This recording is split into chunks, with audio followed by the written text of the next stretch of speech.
Buenas tardes. Eh, pues un placer estar con todos ustedes. Mi nombre es Víctor Manuel Rosillo. Yo trabajo en la Universidad de Guadalajara. Dirijo el Centro de Innovación en Ciudades Inteligentes y esta tarde les voy a platicar sobre las estrategias de sustentabilidad y buenas prácticas que hemos identificado para el desarrollo de Smart Cities, pues en los 6 años que llevamos con ese centro de innovación, pero ya son cerca de 12 años que hemos estado trabajando en los temas de Smart Cities y conectados muy fuerte a nivel global con muchas ciudades a través del IEEE, como el Instituto de Ingenieros Electrónicos y Electricistas, y a través también de gobiernos y de otras iniciativas que han estado impactando para el desarrollo de este tema, que es de las ciudades inteligentes o las Smart Cities. Tenemos una agenda donde primero vamos a ver qué es lo que originó todo esto, el contexto, y cómo se conecta esto con lo que son las Naciones Unidas, los Objetivos de Desarrollo Sustentable, y finalmente terminamos con las Smart Cities, porque a veces se tiene la idea de que las Smart Cities están muy centradas en la tecnología y se considera poco el impacto que debe tener, pero en realidad es algo multidisciplinario y que tiene que ver mucho con los equilibrios y la sustentabilidad que debemos de hacer todos. Entonces, vamos a platicar sobre cuáles son esos retos que se originan en esas tendencias que tenemos de vivir en megaciudades, eso es parte de lo que vamos a presentar al inicio, y cómo estamos rompiendo equilibrios en todos los aspectos, pero que por otro lado es parte del desarrollo de la humanidad. Y luego un modelo que es muy importante para lograr la sustentabilidad, que es a través del modelo de economía circular, donde vamos a platicar lo que está haciendo Finlandia como un país referente y todo lo que podemos aprender en América Latina. Entonces vamos a tratar de aterrizar todo esto siempre hacia nuestros países en América Latina, que es donde vamos a tener esta oportunidad de implementar y de hacer además innovaciones muy importantes para América Latina y para todo el mundo. Y luego vamos a pasar a algo que estamos haciendo particularmente en Guadalajara, pero que es un primer piloto que queremos extender a todo el mundo, en colaboración otra vez con el IEEE y su comunidad de Internet de las Cosas, que llamamos el Internet de las Personas. Y cómo entonces, con muy poca infraestructura, o la infraestructura que ya tienen todos los ciudadanos, que es a través de los smartphones, podemos empezar a hacer una convergencia a Smart Cities sin que los gobiernos tengan que hacer fuertes inversiones de infraestructura de manera inicial. Y concluiremos finalmente en esta parte del trabajo. Lo que estoy presentando ahora es una imagen satelital desde la estación internacional en el espacio, donde se tomó una foto, esta pertenece a la NASA, de cómo están prendidos las diferentes ciudades en el mundo, y lo que podemos ver es que hay lugares, hay zonas como en Estados Unidos, en México y también en todo lo que toca Sudamérica, en muchas franjas que vemos de una gran cantidad de luces, que esto implica la actividad humana. Y bueno, vemos prácticamente que Europa está cubierto de blanco, y entonces esto sucede porque pues hemos crecido mucho la forma como estamos acumulándonos en ciudades, y se creó un término que llamamos megaciudad, y una megaciudad se considera que es aquella que tiene más de 10 millones de habitantes viviendo en la misma zona conurbada. Lima es un ejemplo de ello, ustedes lo viven todos los días.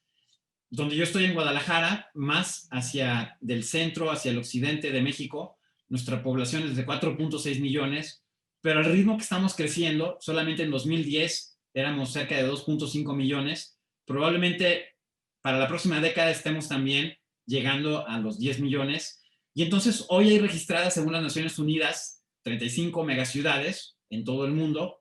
Algunas son impresionantes, por ejemplo, si nos vamos a ver Tokio, que está en la zona de Asia, pues tenemos desde Tokio hasta Yokohama una aglomeración de más de 35 millones de personas en continuo. Y entonces, pues esto es algo inédito, porque imagínense darle de comer a 35 millones de personas. Pero lo vivimos también en las ciudades donde hay varios millones, como otra vez regresamos a nuestras ciudades en América Latina, como Sao Paulo, como prácticamente Lima es una ciudad, en Bogotá, en Colombia, la Ciudad de México, que son ciudades muy, muy grandes, donde parece imposible que haya tanta gente que viva, conviva y esté en esta parte.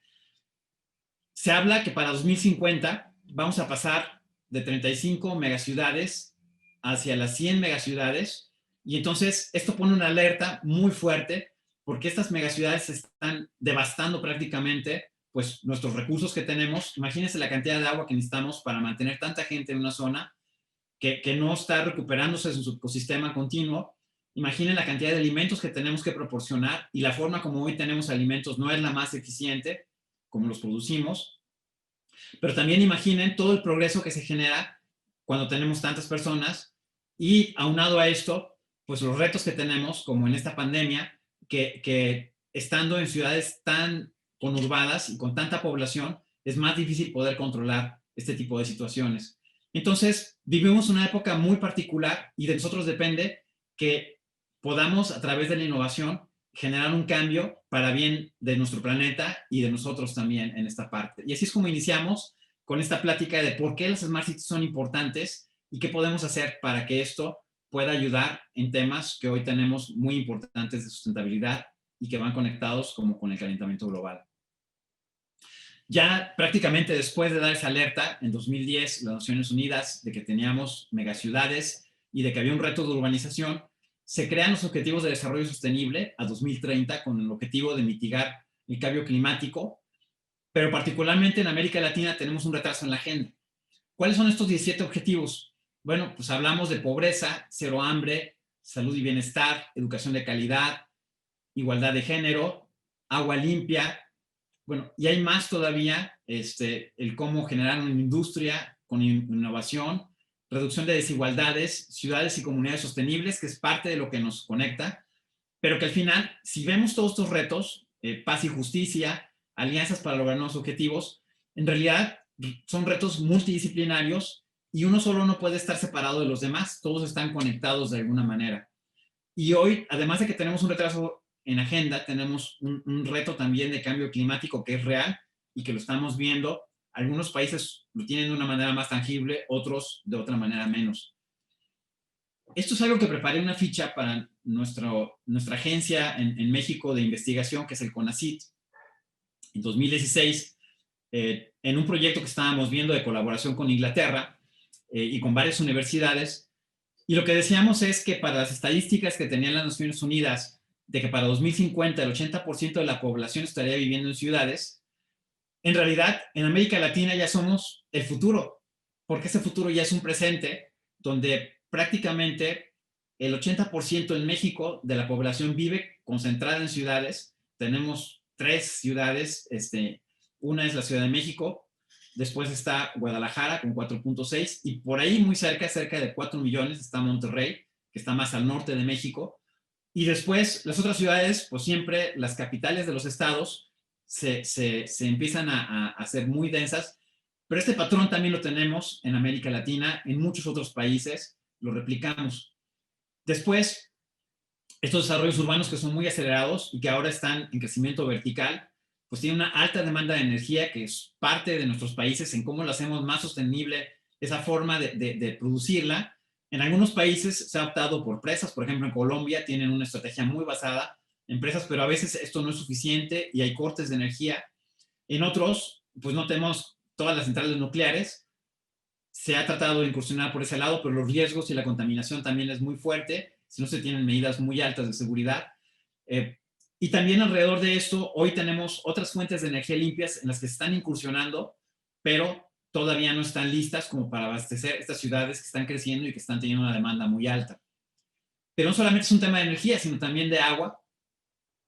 Y muchos de nuestros orígenes en América Latina son ciudades coloniales que poco a poco se fueron transformando, fueron creciendo. Entonces tenemos centros con estructuras urbanas antiguas que luego se conectan con estructuras más modernas. Pero entonces, por ejemplo, Guadalajara, que es una ciudad muy colonial, 50% del agua la perdemos porque tenemos muchas tuberías que es muy difícil accesar y que se fracturan con el tiempo y son muy viejas. Y entonces repararlas es muy costoso y lo que se hace es aumentar la presión, lo cual consume más energía y aumentamos el gasto del consumo de agua, que pareciera que no se va a acabar, pero sí, todos tenemos una reserva, que es un límite, y poco a poco vamos a ir viendo cómo esto va a ser un reto muy importante, el proveer agua en las ciudades. Luego la movilidad y la actividad que tenemos en las ciudades, pues nos lleva a tener retos en la calidad del aire que otra vez impacten el ambiente, y a veces hemos ostentado en Guadalajara el primer lugar más que la Ciudad de México. Se están haciendo trabajos muy, muy fuertes para esto, y es prácticamente porque un tema de estatus está en tener automóvil privado. No solamente es estatus hoy, es también un tema de seguridad, pero por otro lado, el reto es cómo regresamos a formas más limpias de movilidad y a no movernos tanto en auto, y entonces a cambiar esa percepción y a reconectar nuestras comunidades para que sean más fuertes. Puede ser que falten regulaciones, pero también hay mucho que se tiene que cuidar. Y luego, otro tema que tenemos es la producción de basura. Por ejemplo, nosotros en Guadalajara generamos 4.600 toneladas diarias de basura. En la Ciudad de México son cerca de 19.981 toneladas. Esto era 2016, seguramente estas cifras crecieron un poco más, pero el reto es que esta basura la estamos poniendo en zonas donde están generando contaminación al subsuelo, y esto impactará en algún momento sobre nuestra agua, sobre nuestra calidad del aire, y puede ser un agente también propicio para impactar en temas de salud a las personas. Entonces, regresamos a que tenemos retos que no hemos resuelto, y que si sumamos todos esfuerzos, podemos compartir las mejores prácticas, y eso es parte de lo que se ve en las Smart Cities. Voy a avanzar a la siguiente. Y entonces, parte de lo que les platiqué, pues es, cuando tenemos tanta gente, pues hay impactos en lo ambiental, en lo social y en lo económico. Cuando hay desastres naturales, es más fuerte el impacto por tener tanta gente agrupada. Entonces hay que tener alertas y sistemas que cuiden esto. Lo hemos visto cuando tenemos sismos o deslaves. La contaminación es impresionante la que se genera, y es una pena que no tomemos conciencia. Y esto viene no solamente de los gobiernos y las regulaciones, sino también de los ciudadanos, que tenemos que tomar una conciencia de cómo podemos mejorar. Pero luego empezamos a crear divisiones donde tenemos zonas muy densas y con diferentes estructuras, unas mejor que otras, pero que también impactan. Y dentro de esto, pues la desigualdad y la polarización de clases sociales. En el caso anterior, el reto es que en algunas zonas se vuelve muy costoso construir, y en otras zonas pues no llega nada de materiales para construcción y hay que improvisar todo. Y esto entonces nos lleva a otros retos en las ciudades, donde pues incrementa crímenes, violencia, hay tasas de desempleo, hay muchos otros temas, pero hoy no vamos a platicar de todo eso, porque lo que queremos es ver cómo resolver de manera integral y cómo estás trabajando las Smart Cities. Esta imagen la pongo aquí porque esto es un tema que se lleva de un gobierno tradicional, donde todavía trabajamos de manera manual. Por eso puse este teléfono. Y aunque hoy tengamos teléfonos móviles y formas más eficientes, si las decisiones que toman los gobiernos siguen siendo todavía basadas en lo que perciben en sus pequeños grupos y no se usa tecnología, entonces el alcance para estas megaciudades es muy limitado, y entonces hay un caos completo para poder impactar. Entonces, un solo actor, hablamos de un presidente municipal, hablamos de toda una zona metropolitana, no puede tener el conocimiento total o la experiencia o todos los recursos, y por eso es muy importante que las autoridades de gobierno hoy trabajen muy conectadas, y un medio de conectar esto es a través de la tecnología. Entonces, lo que tenemos siempre son oficinas tradicionales de gobierno, donde lo que se maneja es, por un lado, la oficina de movilidad, separada está la oficina de medio ambiente, después otra oficina o una secretaría de salud o un ministerio, dependiendo del país, pero al final cada uno tiene presupuestos y luego duplican acciones. Por ejemplo, el tema de movilidad genera contaminación que impacta la salud, y si se previera el mejorar el tema de la contaminación que se genera, que también es parte del medio ambiente, seguramente se reduciría mucho el costo de mantener a la población sana que tiene problemas de vías respiratorias por esta contaminación de la movilidad que está haciendo. Pero si el área de economía no planea también cómo está haciendo sus polos de trabajo que están generando una movilidad de origen-destino alrededor, entonces estas malas planeaciones van a hacer que se siga teniendo una necesidad de vivir, de trabajar, de generar un recurso, y por tanto se contamina, y entonces no alcanzamos a acomodar todo completamente. Esto es una forma, como veíamos, por eso puse estos hilos de información con una visión muy reduccionista, donde cada uno trata de hacer su mejor esfuerzo, pero no están conectados ni compartiendo información, ni tampoco recursos, y entonces esto logra muy pocos resultados para una megaciudad como los retos que tenemos. Pero esto ya no es solamente aplicable a una megaciudad. sino también es aplicable a lo que son ciudades o comunidades pequeñas, porque permite hacer una mejor integración de todo lo que tenemos. Entonces, una ciudad podemos decir que es un sistema de sistemas. Voy a pasar de la visión reduccionista a una visión sistémica, donde hay una independencia operacional, hay una distribución geográfica, todo va evolucionando y se va desarrollando, y además, muy importante, hay comportamientos emergentes de las personas para poder resolver los problemas que se tienen.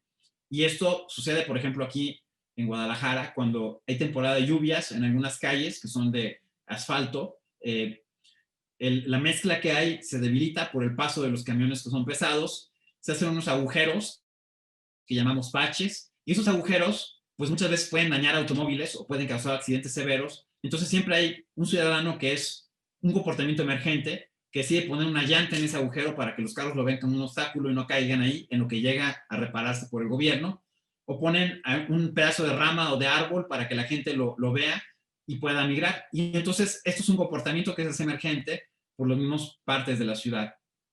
Entonces, esto nos lleva a esta visión sistémica donde todo está conectado, todas las personas están interconectadas en ese esquema, y entonces estos elementos interrelacionados los podemos dividir, pero sabemos que si afectamos algo vamos a impactar a la otra parte.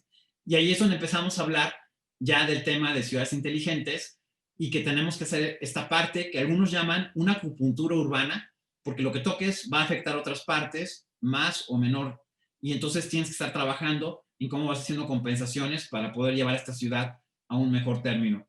Pero dentro de esta acupuntura urbana, lo que se vuelve muy importante es que tu mejor vehículo para poder tener un conocimiento total y poder conectar a todos es la tecnología. En esto entonces, pues las ciudades explotan diferentes fuentes de información que se crean.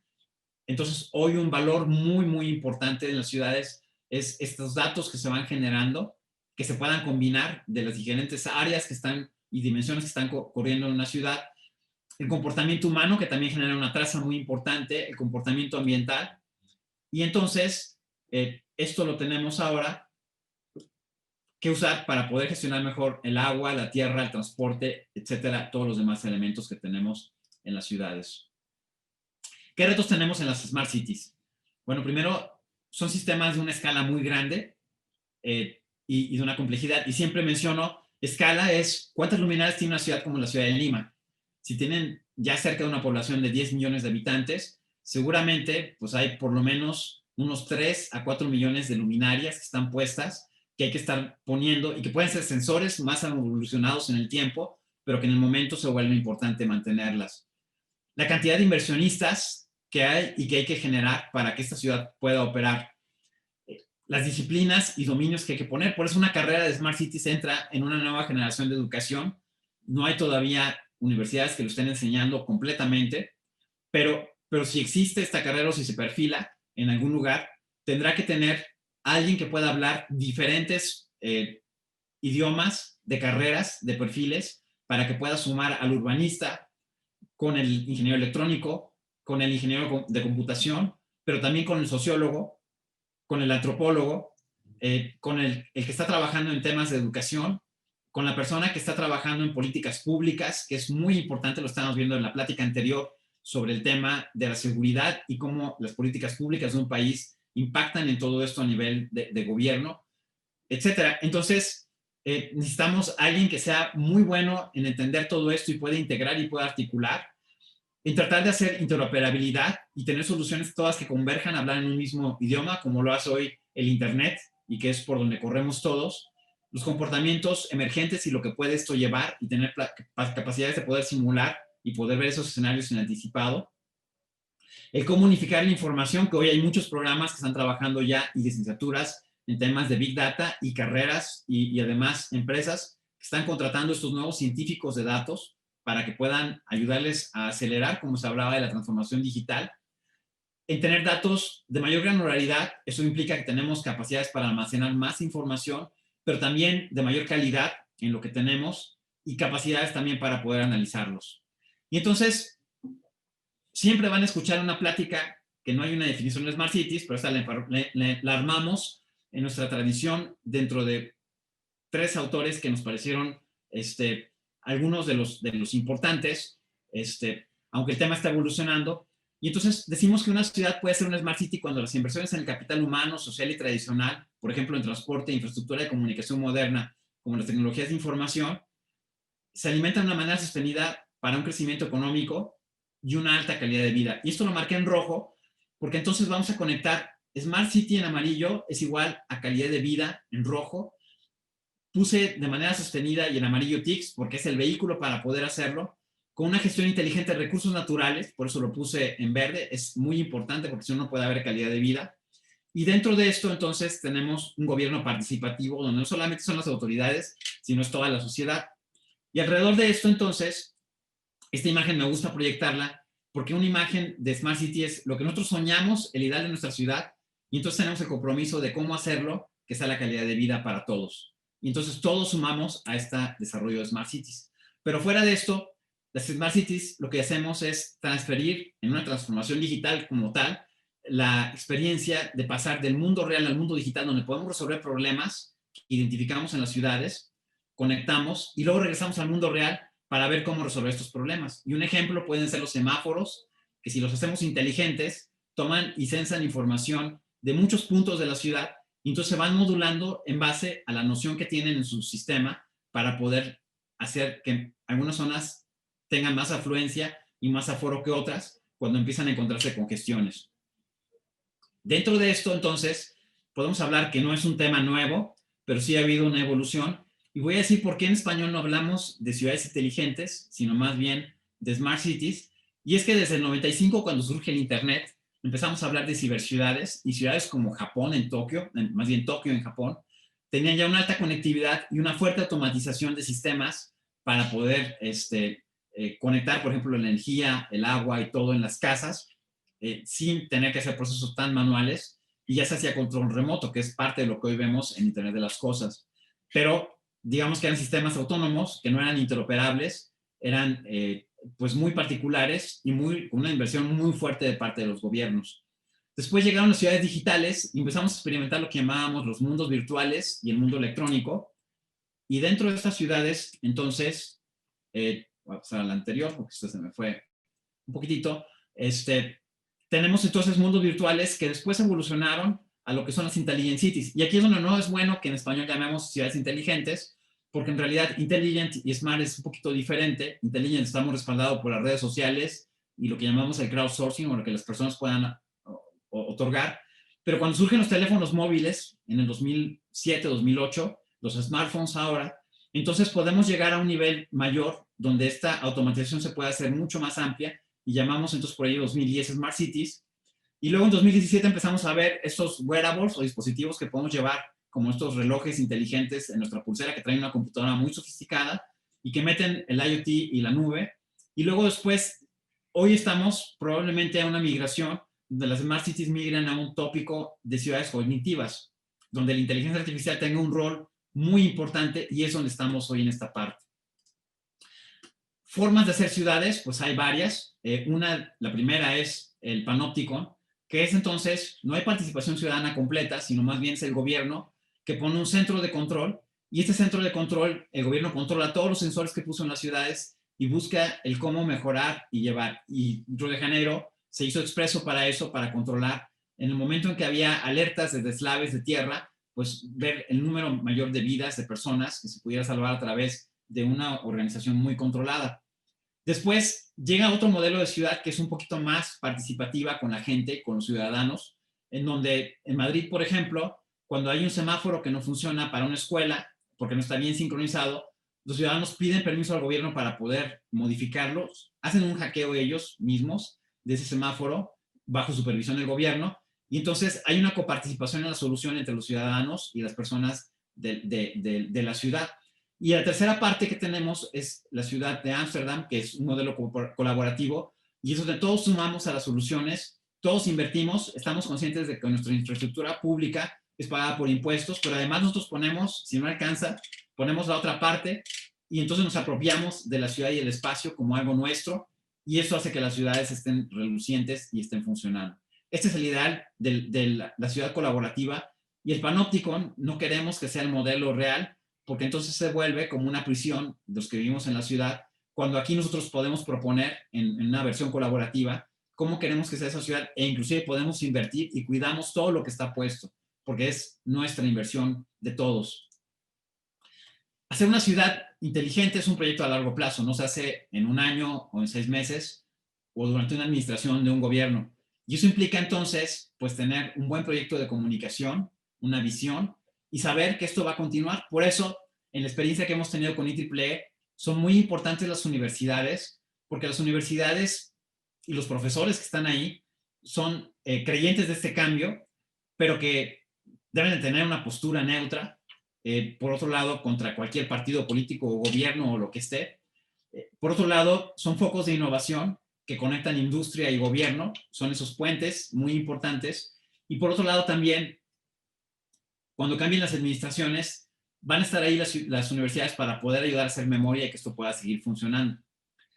Las ciudades son sistemas complejos y como sistemas complejos entonces tenemos que cuidar mucho, y pongo esta foto del avión porque así es de compleja una ciudad cuando se sube un presidente municipal, y hay que sumar esfuerzos y conectar a todos, y entonces aquí es donde todos usamos un sistema que llamamos de métricas, nosotros basados en un gobierno, en un modelo que se llama de Boy Cohen, es un economista chileno, que es el mismo que se está usando en la Comunidad Europea.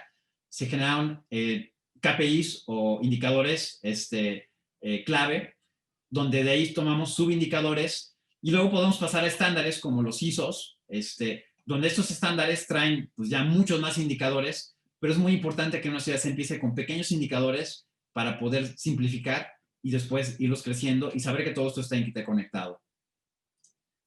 Vamos a pasar entonces a los procesos, y una ciudad entonces captura información cuando la estamos haciendo Smart City.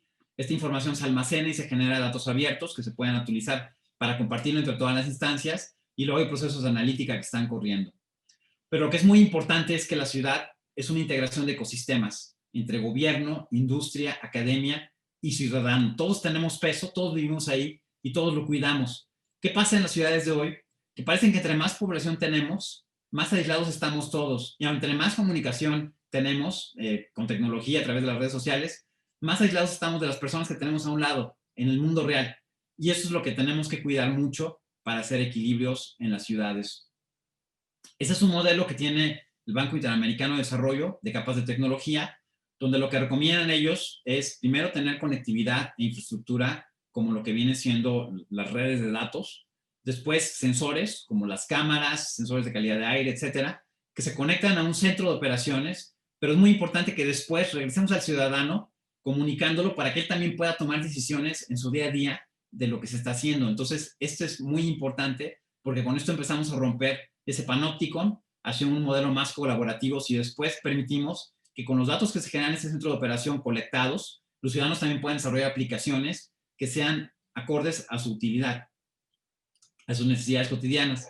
Y eso es algo que representé de alguna manera como un modelo de cómo podemos tener la conectividad para controlar las operaciones, la infraestructura urbana y luego el software, donde optimizamos todos los procesos para tomar decisiones. Es muy importante que si vamos a desplegar sobre los postes de energía eléctrica o de iluminación en nuestra ciudad, pues todas esas estructuras también sean pensadas para que sean sustentables y amigables con el medio ambiente. Si no, vamos a crear un Smart City que va a generar después un problema muy severo de contaminación de basura electrónica, de todo lo que vamos a estar desechando, porque la tecnología avanza y entonces hay algunas cosas que empiezan a caer en obsolescencia. Estos son temas que tenemos de factores de innovación, como la inteligencia artificial, vehículos autónomos, el Big Data, la nube, las impresoras 3D y la manufactura flexible. Todo esto ya lo tenemos hoy presente, los drones, y que están generando cambios con los que podemos jugar y que en el en el Foro Económico Mundial en 2017 se marcaron como factores de innovación para transformar. Entonces, tenemos las herramientas.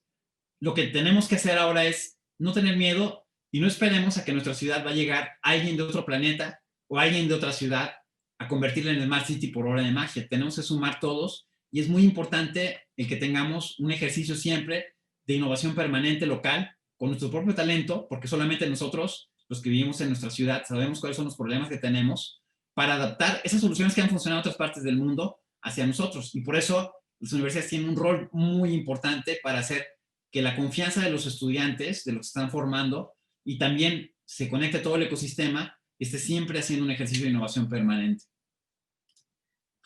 Para hacer esto, entonces, pues la innovación requiere de talento, que eso lo tenemos en América Latina.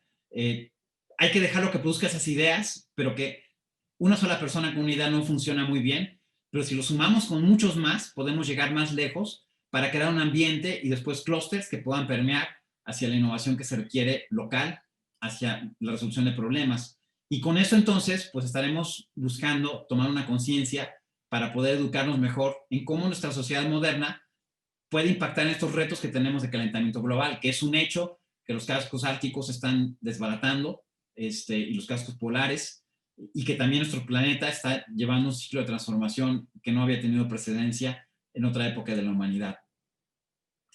Como el foco que se pidió para mí, y que es bueno hacer una reflexión en donde tengamos oportunidades, está en el agua, pues lo que estoy mostrando aquí es una imagen de cómo está la huella hídrica en ciudades.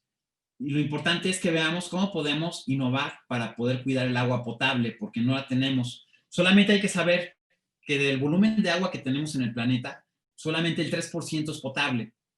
Y luego el 1.5% de esa agua está en los cascos polares, está congelada. Y entonces el mundo está trabajando con el 1.5% de agua disponible para consumo de la humanidad. Y para no solamente la humanidad, sino todos los seres vivos que dependen del agua potable. Entonces, hoy estamos también haciendo procesos de contaminación muy altos y solamente 1 kilogramo de carne, producirlo, consume 15.500 litros de agua. Cuando se coman ese bistec que les guste tanto de carne, piensen nada más en todo el agua que se fue. 1 kilogramo de chocolate se consume 24.000 litros. Si vamos hacia una taza de café, para mí, me adoro el café, me encanta, pero solo el proceso que hubo desde que se originó, y no estamos hablando de la huella de carbono, son cerca de 140 litros. Entonces, aquí es donde podemos empezar a medir y a tomar conciencia de cómo podemos empujar el tema. Hay países, por ejemplo, Kuwait importa el 87% de su agua porque no tiene en su territorio. Esto es bueno que lo revisen y empecemos a ver cómo trabajamos en una agenda conjunta para cuidar el agua en nuestros países en América Latina y en todo el mundo en general. Entonces, con un grupo de estudiantes de maestría que tengo en tecnologías de información, pues platiqué con ellos sobre lo que era la huella hídrica. Y entonces hicimos un ejercicio de zanahorias sobre la cantidad de personas. Si un 10% de 4.6 millones de personas consumían zanahorias, ¿cuál era la huella hídrica que podríamos tener anual? Y encontramos que una persona consumiría 160 litros por 5 zanahorias. Eso quiere decir que estaríamos consumiendo 10.375.000 toneladas de zanahoria sobre 4.6 millones, que equivaldría a 32.220.497 litros de agua al mes, solamente por esas zanahorias. Es la huella hídrica. Entonces, en volumen ya impacta, ya pesa, y pusimos también una huella de carbono. Estaríamos generando una huella diaria de 680 toneladas de CO2. Entonces, es impresionante cuando lo analizamos así y nuestros estudiantes toman conciencia de que entonces hay oportunidades para poder mejorar los procesos de cómo se produce, cómo se distribuyen las zanahorias, y cómo se consumen y se preparan en casa. Y si hacemos conciencia en toda esta cadena del proceso de suplir alimentos, entonces podemos hacer mejoras, innovaciones que van a ser para todos muy importantes. Pero como las zanahorias, hay muchos otros alimentos que podemos empezar a ver. Y aquí es donde entra entonces el tema de una economía circular y el rol, donde estamos olvidando con estos ciclos de tecnología. Sale el nuevo smartphone, el nuevo teléfono cada año, y nosotros hacen obsoleto. ¿Y qué pasa? Los tiramos, bueno, los tiran en algunos países, nosotros no. Seguramente los guardamos por mucho más tiempo y les damos otro tipo de vida. Pero después de que estas tecnologías son obsoletas, ya no las podemos reparar, no las podemos reutilizar. Y entonces fue muy interesante lo que encontré en los países nórdicos, porque en países como Finlandia, la ingeniería fabrica las cosas para que la solución que diste ahorita funciona muy bien, y si tienes algo mejor después, solamente modularmente se integra y creces capacidades, pero entonces tu solución se vuelve más orgánica. Solamente piensen en esto en las ciudades. 80%, esto sucede en Finlandia, de lo que compramos de productos es desechado y consumimos sus materiales. muchos productos en Europa se usan solamente una vez. 10 a 15% de material de un edificio, y sobre todo ahora que estamos construyendo edificios altos, torres, se va a la basura. Es energía y es materia prima que se desechó. Un auto se usa en promedio el 8% de un día. Lo demás está estacionado, si es un auto privado. La comida producida se va el 31% a la basura. Y esto genera en Finlandia, que tiene una cultura muy acelerada para cuidar todo esto, generan cerca de 300 a 400 millones de kilos anuales. El uso de oficinas, que hoy con el COVID cambió drásticamente a otro esquema, pero solamente lo usamos el 40% de un día. Lo demás está sin uso. Pero por otro lado, seguimos creciendo nuestra demanda de agricultura, seguimos creciendo la demanda de agua para todos los procesos, la demanda de acero y la demanda de energía. Entonces, ahí va una reflexión de áreas que podemos impactar. ¿Qué hizo Finlandia? Bueno, pues tiene una forma de hacer sistemas de alimentos más sustentables. Puedo decirles que he visitado granjas en Finlandia donde producen agua que solamente requieren el 1% de lo que un sistema tradicional de agua podría usar a través de sistemas de invernaderos donde todo el agua la recuperan, la que está en el ambiente la vuelven a jalar y la vuelven a integrar. Ciclos centrados en los bosques, porque es lo que aumenta la competitividad y la parte del medio ambiente y del aire. Ciclos técnicos, usando materia virgen que se pueda después retomar otra vez una vez que el producto ya no funciona, para volver a utilizarla en otros productos. Reducir la logística y el transporte para reducir la huella de carbono y sobre todo el tema que acabe con el uso de combustibles fósiles u otro tipo de contaminantes. Y acciones comunes. Y entonces, esta parte de economía circular es muy importante porque me voy a ir al extremo donde hice uso.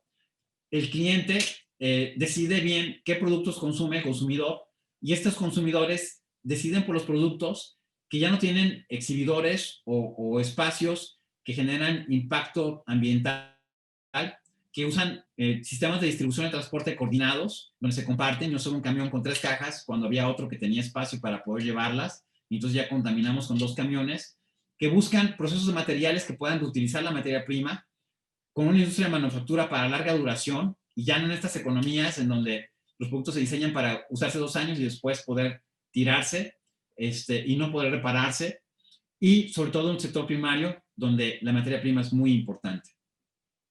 Pasamos de aquí a una nueva realidad.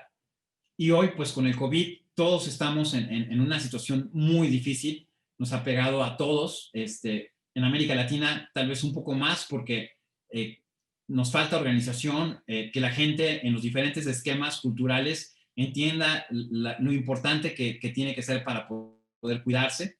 Y además, pues tenemos muchas otras cosas que están ahí, pero sobre todo estamos viendo cómo muchos negocios que vivían del día a día porque no estaban transformados digitalmente están cerrando y no están volviendo a abrir, y esto está generando una cantidad de desempleo impresionante. Y alrededor de esto, antes del COVID, pues teníamos multitudes, pero nadie se hablaba. Podíamos estar todos juntos en un lugar, pero era muy poco el contacto que se estaba haciendo. Aquí tenemos algunas imágenes pues, de las personas, cómo estaban con sus teléfonos y todos conectados en otro mundo, pero menos en el mundo real. Por ahí la chica que está de camisa azul, probablemente si hay una coladera se va a caer si no pone atención, porque estamos más absortos en este mundo digital. Y cuando he platicado con algunos estudiantes, ¿cuántas horas pasan en el mundo digital con sus redes sociales, videojuegos y aplicaciones, y ahora con la escuela? Pues prácticamente a veces algunos me dicen hasta 18 horas o 19 horas. Y le digo, entonces, prácticamente tu vida en el mundo real no existe, porque después vas a dormir, te levantas y otra vez estás a seguir conectado en este esquema. Entonces, el proyecto que estamos impulsando hoy, que integra todo lo que anteriormente platicamos, y es una forma de cambio y está respaldado por el gobierno del estado de Jalisco, es el Internet de las Personas. Es una iniciativa que estamos sumando con IEEE y su comunidad de Internet de las Cosas para buscar ese equilibrio entre las personas que están conectadas, pero ahora que estén conectadas también en el mundo real, y que en el mundo real hay muchas personas que necesitan apoyo, hay muchas acciones contra el ambiente que podemos hacer, y donde no tenemos que dejarle todo el trabajo al gobierno solamente, sino también nosotros como ciudadanos podemos hacer que esas cosas sucedan y vayan haciendo su cambio. Entonces, esta plataforma busca entonces el apoyo a las economías locales para poder combatir desempleo, detener el cierre de negocios, capacitar trabajadores, y con esto propulsamos innovación, pero también una percepción de sociedad para poder reconectar ese tejido regresando del aislamiento en el mundo real, que probablemente no está tanto en el mundo digital, pero que sí tenemos que hacer que otra vez suceda. Y entonces, no importa el tamaño de la ciudad, poder reconectar a esta noción de sociedad, de personas, de que nos podamos ayudar, estimular a que si tú apoyas hacer acciones sociales, funciona. Aquí hay muchas personas que viven alrededor de ti que no sabes y que puedes conocer y puede ser una experiencia de transformación muy importante. Y también cómo podemos impactar en el medio ambiente, en nuestro estilo de vida, que pueda ser más saludable. Y dentro de esto, entonces, el Internet de las Personas es una plataforma digital y es un movimiento que estamos creando para poder entonces crecer, crear oportunidades y desarrollar y crear nuestro talento local que nos lleva a hacer innovación. Y el componente clave de esto es pues una tecnología que permite que nos conectemos entre personas a través del teléfono móvil, que todos lo tenemos, ya hay una permeación muy alta de estos dispositivos y los planes de datos cada vez son más económicos. Este sistema usa muy pocos datos. El tema de poder ofrecer a través de esto mentorías y utilizarlo en cafés o en lugares fuera de tiempos de COVID, y ahora también lo manejamos en virtual. El tener una moneda social que nos permite detonar las economías y estilos de vida que son sustentables. Esta moneda la basamos en modelos que ya existen, sobre todo en Suiza tiene un modelo que es el WIR, que desde 1930, de su crisis, lo implementó y sigue funcionando y tiene 77,000 negocios. Y entonces funcionan en base a trueque, porque hoy, con estas crisis y con los encierros que tenemos, no podemos gastar el dinero en efectivo. Tenemos entonces la tecnología de LEDs y tomamos lo mejor de ellos, que se creó en Vancouver y que hoy 99 países lo están usando. En América Latina han habido varios lugares donde se utilizó. Es un sistema también de intercambio para poder tener una moneda social. Y luego los time banks, que son sistemas también creados y que ahora Stanford lo impulsó bastante, donde tú das tiempo a la gente, a tus personas, a las personas de tercera edad, para que cuando tú tengas tercera edad también ellos tú puedas tener tiempo que jóvenes te puedan sumar para cuidarte, y entonces haces una cadena donde siempre vas a tener. De otra manera, es muy costoso que alguien te esté atendiendo o cuidando cuando ya estás en tercera edad, y si estás solo, y si no estás con tu familia. Pero además en América Latina, pues eso está pasando más en las grandes ciudades, porque por la necesidad de trabajo y la economía, pues a veces no tenemos cómo cuidar a nuestras personas adultas, a nuestros abuelos o a nuestros padres que están por ahí. Entonces, lo estamos integrando a negocios, se generan habilidades, hay impacto social. Esta moneda se puede, a través de la aplicación, registrar, y entonces, por cada acción que tienes, por ejemplo, andar en bicicleta y hacer ejercicio, te damos monedas por cada kilómetro, que luego puedes ir a cambiar a una tienda local y tener una recompensa. Entonces empadronamos los negocios y en los negocios atraes más clientes, pero también puedes conseguir trabajo a través de este sistema y pagarlo, ya sea con productos o con esta moneda social, que es el medio de intercambio, o ofrecer mentoría o apoyar en acciones sociales. Y entonces tengo un video que voy a presentarles sobre el proyecto, y con eso estamos llegando casi al final de la presentación, donde voy a pasar al video.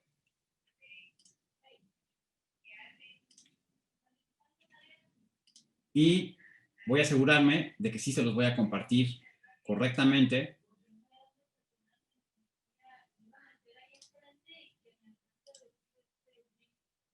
Para que lo puedan ver. Entonces, esto es el proyecto que tenemos de Internet de las Personas. Imagina una ciudad inteligente donde el consumo local genere bienestar.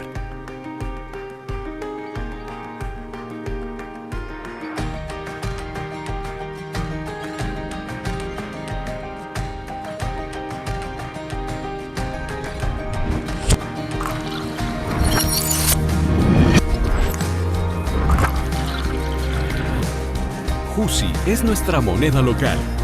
Cada Jusi equivale a 1 peso. Los Jusis se almacenan en la app de IOP, tu aliado digital, donde puedes cobrar, guardar, compartir y pagar servicios y productos.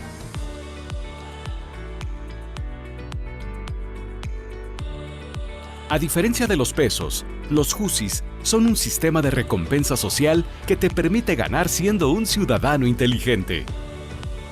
Cada vez que usas tu bici, caminas o empleas transporte responsable, ganas Jusis. Invierte tu tiempo y ofrece tus conocimientos, servicios o habilidades para ayudar a alguien y ganar Jusis. Si tienes un negocio, puedes cobrar un porcentaje en Jusis y aprovechar la promoción que IOP hará para tu empresa, atrayendo nuevos clientes y fomentando el bienestar de tu comunidad.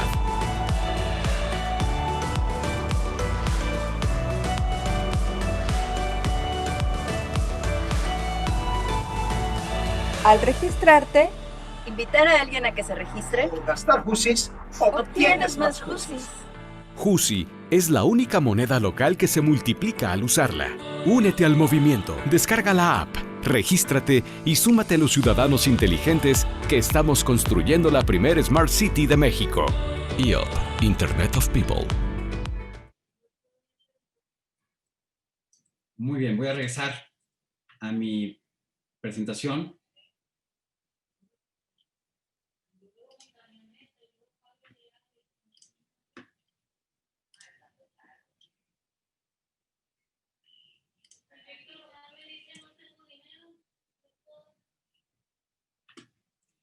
Y entonces, pues prácticamente con esto vamos a hablar de las conclusiones. Es muy importante no perder la esperanza, sobre todo en las crisis es cuando hay más innovación, pero es muy importante entonces tener esa visión de que tenemos esta innovación local, que podemos sumar y conectamos con los que tenemos cercanos y con los países que están también en las mismas situaciones para poder ver cómo podemos acelerar estas soluciones. Y sobre todo con la tecnología hoy tenemos una herramienta muy potente para poder hacer estas mejoras. Comentarles que esta plataforma, después de todo lo que les platiqué de los finlandeses y lo que es el modelo de las ciudades inteligentes y todo, al final es muy importante que una ciudad inteligente no existe si no hay ciudadanos que tomen parte de ella y que sean realmente quienes toman las iniciativas más inteligentes. Y si saben aprovechar la tecnología, entonces tenemos una gran oportunidad para poder llevar esto. Pero es muy importante que los equilibrios entre lo presencial y lo digital los tengamos bien puestos, que todo proyecto que propongamos de innovación debe tener un impacto en la economía, en el ambiente y en nuestra sociedad. Y sobre todo que en el caso de lo que estamos haciendo nosotros, hay una moneda social que es un diferenciador importante porque entonces hoy por hacer cosas buenas, no solamente un reconocimiento de las personas, sino recibes algo que vas a poder intercambiar y que te va a servir. Entonces, ahora sí puede haber alguien que viva de hacer cosas de bien. Y por otro lado, no dejamos el paquete solamente al gobierno, sino realmente hay una alianza muy fuerte entre ONGs, como en el caso del IEEE, de la Universidad de Guadalajara, como la academia, pero que también estamos sumando con el ecosistema que tenemos local, de lo que es industria y de lo que viene siendo el gobierno para que eso también tenga una base y tenga una representación que impacte al final al ciudadano. ¿Cómo adaptarnos a este cambio que tenemos hoy? Pues el cambio siempre ha estado y es continuo. Las nuevas formas de regir proyectos pues nos implican estar siempre en este proceso de adaptación y eso es lo que mueve nuestra estrategia de innovación local y solamente tomamos en cuenta que el modelo finlandés para ahora temas de sustentabilidad y cambio climático es muy interesante que lo revisen porque está considerando aspectos de ingeniería y de economía que no teníamos, donde nuestra economía estaba muy basada en compra, desecha. Por ejemplo, ahora en Navidad, acá estamos viendo que ya cambiaron los colores de las esferas y todo hacia gris y blanco, cuando antes eran color magenta, por ejemplo. Y entonces, pues vemos que hay una necesidad de trabajos, pero hasta dónde esto está generando también contaminación. Y aquí es donde tenemos esta responsabilidad de educar y de propulsar estos cambios. Y con eso entonces, pues estaríamos ya para poder entrar a la sesión de preguntas y respuestas. Y de mi parte, darles muchas las gracias por haber escuchado y espero que haya un mensaje detrás de que ustedes son agentes de cambio y que si queremos mejores ciudades tenemos que sumar todos para convertirlas en lo que idealizamos y entonces tendremos esa Smart City que funcionará para todos. Muchísimas gracias.